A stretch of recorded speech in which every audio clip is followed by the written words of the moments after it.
मध्य पूर्व में अमेरिका और ईरान के बीच एक और चिंताजनक घटना सामने आई है। संयुक्त अरब अमीरात के महत्वपूर्ण तेल केंद्र फुजैरा में स्थित तेल भंडारण क्षेत्र में आग लगने की खबर ने वैश्विक ऊर्जा बाजार में हलचल मचा दी। ये आग तब लगी जब एक ड्रोन को हवाई रक्षा प्रणाली ने मार गिराया, लेकिन उसके मलबे के कुछ हिस्से फुजैरा तेल उद्योग क्षेत्र के अंदर जा गिरे। इस घटना के बाद रिफाइनरी इलाके से उठता घना धुआं दूर दूर तक देखा गया। फुजैरा मीडिया कार्यालय के अनुसार ये घटना ऐसे समय हुई जब क्षेत्र में सुरक्षा एजेंसियां पहले से ही हाई अलर्ट पर थीं। बताया गया कि हवाई रक्षा प्रणालियों ने संदिग्ध ड्रोन को समय रहते रोक लिया था, लेकिन उसके कुछ टुकड़े तेल भंडारण और व्यापारिक इलाके में गिर गए, जिससे वहां आग भड़क उठी। ये इलाका संयुक्त अरब अमीरात के सबसे अहम ऊर्जा केंद्रों में से एक माना जाता है, जहां से बड़ी मात्रा में तेल का भंडारण और निर्यात किया जाता है। घटना की सूचना मिलते ही दमकल और आपातकालीन सेवाओं की टीमें तुरंत मौके पर पहुंच गईं। अधिकारियों के अनुसार आग को जल्द ही काबू में कर लिया गया और बड़े नुकसान को टाल दिया गया। राहत की बात यह रही कि इस घटना में किसी के घायल होने की खबर नहीं है। सुरक्षा एजेंसियों ने इलाके को घेर कर जांच शुरू कर दी और कुछ समय बाद वहां सामान्य गतिविधियां भी फिर से शुरू कर दी गईं। स्थानीय प्रशासन ने लोगों से अपील की कि वे किसी भी अपुष्ट जानकारी या अफवाहों पर ध्यान न दें और केवल आधिकारिक स्रोतों से जारी सूचनाओं पर ही भरोसा करें। अधिकारियों ने कहा कि स्थिति पूरी तरह नियंत्रण में है और ऊर्जा आपूर्ति या तेल निर्यात पर किसी प्रकार का बड़ा असर नहीं पड़ा है। घटना के तुरंत बाद सोशल मीडिया पर कई वीडियो और तस्वीरें वायरल होने लगी, जिनमें तेल भंडारण क्षेत्र के ऊपर धुएं के घने बादल उठते दिखाई दे रहे थे। कुछ वीडियो में आसपास के लोग सुरक्षित दूरी से इस घटना को देख रहे थे और अपने मोबाइल फोन से रिकॉर्डिंग करते नजर आए। हालांकि इन वीडियो की प्रामाणिकता की स्वतंत्र रूप से पुष्टि नहीं की जा सकी है। विशेषज्ञों का मानना है कि इस तरह की घटनाएं केवल स्थानीय स्तर पर नहीं, बल्कि वैश्विक ऊर्जा बाजार पर भी असर डाल सकती हैं, क्योंकि फुजेरा दुनिया के सबसे बड़े तेल भंडारण और शिपिंग केंद्रों में शामिल है।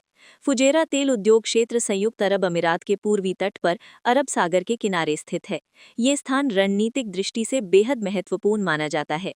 दरअसल यहाँ से तेल टैंकरों को होर्मुज जलडमरू मध्य से गुजरे बिना सीधे समुद्री मार्ग मिल जाता है। यही कारण है कि कई अंतर्राष्ट्रीय ऊर्जा कंपनियां इस क्षेत्र को सुरक्षित और सुविधाजनक निर्यात केंद्र के रूप में इस्तेमाल करती हैं। यहाँ बड़ी संख्या में तेल टैंक, रिफाइनरी, पाइपलाइन और जहाजरानी सुविधाएं मौजूद हैं। खाड़ी क्षेत्र से निकलने वाले ऊर्जा उत्पादों के लिए ये एक प्रमुख लॉजिस्टिक हब बन चुका है। इसलिए यहाँ किसी भी तरह की घटना को वैश्विक ऊर्जा सुरक्षा से जोड़कर देखा जाता है। फुजेरा में लगी आग ऐसे समय में सामने आई है जब पूरे मध्य पूर्व में ऊर्जा बुनियादी ढांचे को निशाना बनाए जाने की घटनाएं बढ़ रही हैं। हाल ही में ओमान के दुकम बंदरगाह स्थित एक ईंधन टैंक पर भी ड्रोन हमला किया गया था। इसके अलावा कतर की ऊर्जा कंपनी कतर एनर्जी ने सुरक्षा चिंताओं के चलते अपने 2 संयंत्रों में उत्पादन अस्थायी रूप से रोक दिया है। इन घटनाओं ने अंतर्राष्ट्रीय ऊर्जा बाजार में अस्थिरता बढ़ा दी है। विशेषज्ञों का कहना है कि अगर इस तरह के हमले जारी रहते हैं तो वैश्विक तेल और गैस आपूर्ति पर असर पड़ सकता है। यूरोप में पहले ही ऊर्जा की कीमतों में बढ़ोतरी देखी जा रही है और विश्लेषकों का मानना है कि मध्य पूर्व में तनाव बढ़ने से ये संकट और गहरा सकता है। यूएई के सुरक्षा अधिकारियों ने स्पष्ट किया है कि देश की हवाई रक्षा प्रणाली पूरी तरह सक्रिय है और किसी भी संभावित खतरे से निपटने के लिए तैयार है। उन्होंने कहा कि ड्रोन को समय रहते रोक लेना इस बात का संकेत है कि सुरक्षा व्यवस्था मजबूत है।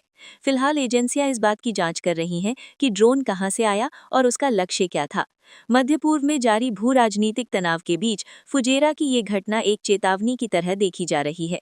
ऊर्जा विशेषज्ञों का मानना है कि यदि क्षेत्र में अस्थिरता बढ़ती है तो इसका असर केवल स्थानीय अर्थव्यवस्था तक सीमित नहीं रहेगा, बल्कि वैश्विक ऊर्जा बाजार और अंतर्राष्ट्रीय व्यापार पर भी पड़ सकता है। हालांकि फिलहाल यूएई प्रशासन का कहना है कि स्थिति नियंत्रण में है और तेल निर्यात या आपूर्ति पर किसी प्रकार की बड़ी बाधा नहीं आई है। इसके बावजूद दुनिया भर के ऊर्जा बाजार इस घटना पर नजर बनाए हुए हैं, क्योंकि मध्य पूर्व में हर छोटा घटनाक्रम वैश्विक ऊर्जा समीकरण को प्रभावित करने की क्षमता रखता है।